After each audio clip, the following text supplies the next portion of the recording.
Hello, grandson. This is your grandfather, and I'm going to tell you a story about your daddy. When your daddy was born, we named him John Kirk Pittendray. John, because that's a reflection of a Hebrew word meaning blessing.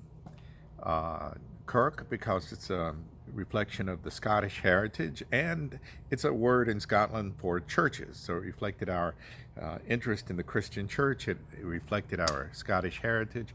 Beautiful name, John Kirk Pittendray. We called him Kirk.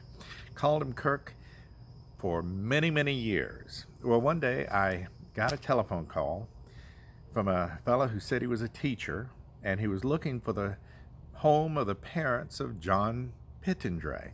And I said, well, that's interesting. This is the Pittendray residence, but there's not a John here. He said, well, do you know of a John Pittendray?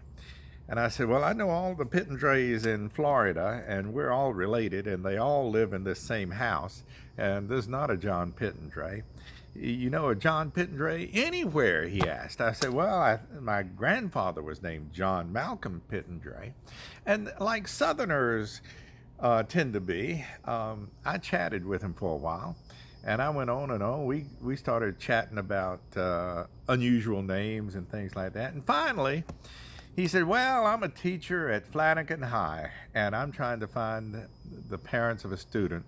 So I guess I'd better get off the phone and stop chatting and see if I can find this fella. I said, Flanagan High. That's interesting. I've got a son who goes to Flanagan High. And come to think of it, his name is John. It's a long pause. And finally, the teacher asked, how many kids do you have? I said, one.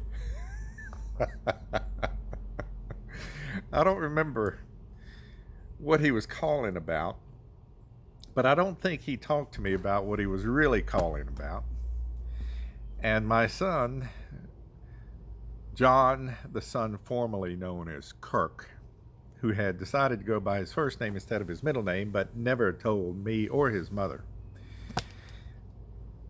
says to this day that he had the best year that year, that the teachers pretty much left him alone.